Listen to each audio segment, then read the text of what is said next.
اعوذ باللہ من الشیطان اللعین الرجیم بسم اللہ الرحمن الرحیم۔ ناظرین محترم، السلام علیکم یا علی مدد علیہ السلام۔ آج ہم آپ کے سامنے گفتگو کریں گے ماہ شعبان المعظم کے بارے میں۔ ماہ شعبان کی فضیلت کیا ہے، ماہ شعبان کے اعمال کیا ہیں، ان تمام کو ہم آپ کے سامنے پیش کریں گے ائمہ معصومین علیہم السلام کے فرامین کے مطابق۔ تمام شیعان آل محمد کو یہ معلوم ہونا چاہیے کہ شعبان وہ عظیم مہینہ ہے جو حضرت رسول خدا صلی اللہ علیہ وآلہ وسلم کے نام سے منسوب ہے۔ اس بارے میں حضرت کا فرمان ہے کہ شعبان میرا مہینہ ہے، اور جو شخص اس مہینے میں ایک روزہ رکھے تو جنت اس کے لیے واجب ہو جاتی ہے۔ اکثر لوگوں کو یہ نہیں معلوم ہے کہ شعبان کس کا مہینہ ہے۔ اگر لوگوں سے پوچھا جائے کہ شعبان کس کا مہینہ ہے تو وہ یہی کہیں گے کہ شعبان حضرت امام حسین علیہ السلام کا مہینہ ہے۔ اگر یہ پوچھا جائے کہ رجب کس کا مہینہ ہے تو وہ یہی جواب دیں گے کہ رجب حضرت علی علیہ السلام کا مہینہ ہے۔ شعبان کے بارے میں پوچھا جائے تو یہی کہا جائے گا کہ شعبان حضرت امام حسین علیہ السلام کا مہینہ ہے۔ اور اگر رمضان کے بارے میں پوچھا جائے کہ ماہ رمضان کس کا مہینہ ہے تو اکثریت لوگوں کی یہی کہی جاتی ہے، اور یہی لوگ کہتے ہیں کہ ماہ رمضان اللہ کا مہینہ ہے۔ شاید حضرت علی علیہ السلام رجب میں پیدا ہوئے ہیں، اس لیے لوگ یہ سمجھتے ہیں کہ رجب حضرت علی علیہ السلام کا مہینہ ہے۔ شعبان میں حضرت امام حسین علیہ السلام پیدا ہوئے ہیں تو لوگ یہ سمجھتے ہیں کہ شعبان امام حسین علیہ السلام کا مہینہ ہے۔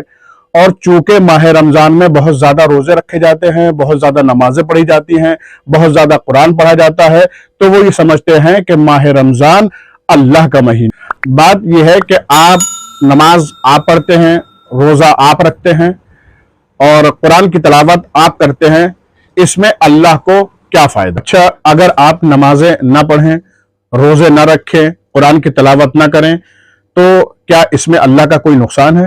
نہیں، اس میں اللہ کا کوئی نقصان نہیں ہے، کیونکہ اللہ کسی کی عبادت کا محتاج نہیں ہے۔ اللہ کسی بندے کی عبادت پر فخر نہیں کرتا۔ پوری دنیا اس کی عبادت کرے تو وہ فخر سے نہیں کہتا کہ میں معبود ہوں، لیکن وہ فخر کرتا ہے تو آل محمد کے سجدہ کرنے پر، ان کی عبادت کرنے پر وہ کہتا ہے کہ میں اللہ ہوں، میں معبود ہوں۔ لہٰذا جس مہینے میں جس کو فائدہ ہوا وہ اس کا مہینہ ہے۔ رمضان میں اللہ کو فائدہ نہیں ہوا ہے بلکہ امت کو فائدہ ہوا ہے۔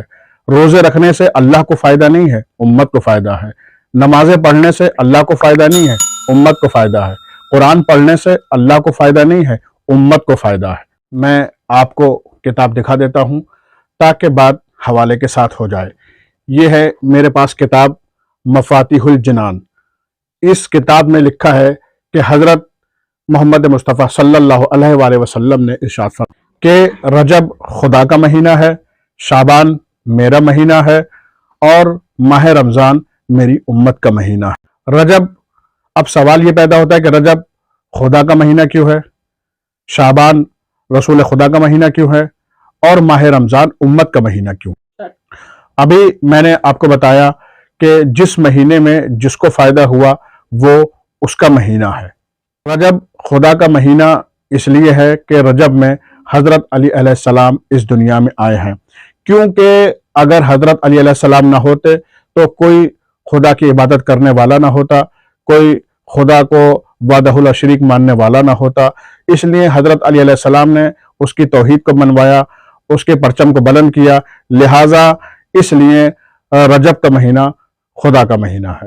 شعبان کا مہینہ رسول کا مہینہ اس لیے ہے کیونکہ شعبان میں امام حسین علیہ السلام کی ولادت ہوئی ہے، اور امام حسین علیہ السلام کے بارے میں پیغمبر نے فرمایا حسین منی و انا من الحسین۔ اگر امام حسین علیہ السلام نہ ہوتے تو محمد کا دین مٹ جاتا، محمد مصطفیٰ کا نام مٹ جاتا، کوئی محمد کا نام لینے والا نہ ہوتا۔ لہٰذا امام حسین علیہ السلام نے کربلا کے میدان میں قربانی پیش کر کے محمد کے نام کو بھی بچایا، ان کے دین کو بھی بچایا۔ لہٰذا اس لیے شعبان کا مہینہ محمد مصطفیٰ صلی اللہ علیہ وآلہ وسلم کا مہینہ ہے۔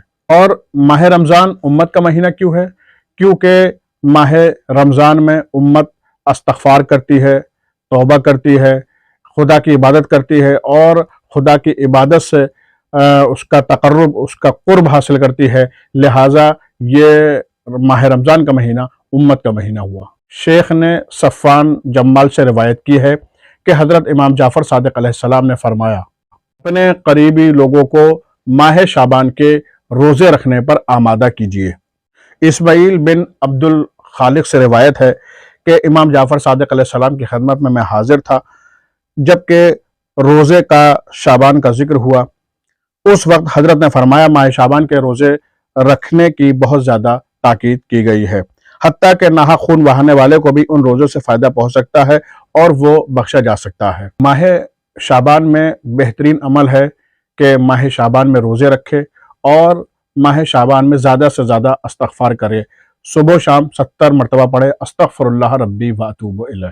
روایات سے معلوم ہوتا ہے کہ اس مہینے میں بہترین عمل استغفار ہے، اور اس مہینے میں 70 مرتبہ استغفار کرنا گویا دوسرے مہینوں میں 70,000 مرتبہ استغفار کرنے سے بہتر ہے۔ اس مہینے میں صدقہ کرے، اگرچہ نصف خرما کے برابر ہی کیوں نہ ہو، یعنی آدھے خرمے کے برابر ہی کیوں نہ ہو۔ ایسا عمل کرنے سے خدا اس کے جسم پر جہنم کی آگ کو حرام قرار دیتا ہے۔ حضرت امام جعفر صادق علیہ السلام سے ماہ شعبان کے روزے کے بارے میں پوچھا گیا تو فرمایا کہ تم شعبان کے روزے سے کیوں غافل ہو؟ راوی نے عرض کی، فرزند رسول، شعبان کے روزے کا ثواب کیا ہے؟ فرمایا، قسم خدا کی اس کا اجر و ثواب بہشت ہے، یعنی جنت ہے۔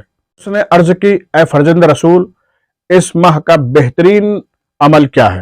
فرمایا کہ صدقہ دینا، استغفار کرنا۔ جو شخص ماہ شعبان میں صدقہ کر لے تو خدا اس صدقے میں اس طرح اضافہ کرتا ہے کہ جیسے تم لوگ اونٹنی کے بچے کو پال کر عظیم الجثہ اونٹ بنا دیتے ہو، چنانچہ یہ صدقہ قیامت کے روز احد پہاڑ کی مثل بڑھ چکا ہوگا۔ لہٰذا تمام مومنین سے گزارش ہے کہ شعبان کے مہینے میں زیادہ سے زیادہ استغفار کریں، روزے رکھیں، صدقہ دیں، تاکہ اس کا شمار عبادت گزاروں میں ہو۔ وآخر دعوانا والحمدللہ رب العالمین۔ تمام مومنین سے گزارش ہے کہ وہ اس چینل کو زیادہ سے زیادہ سبسکرائب کریں، اور تمام ناظرین سے گزارش یہ بھی ہے کہ تمام مومنین تک اس پیغام کو شیئر کریں۔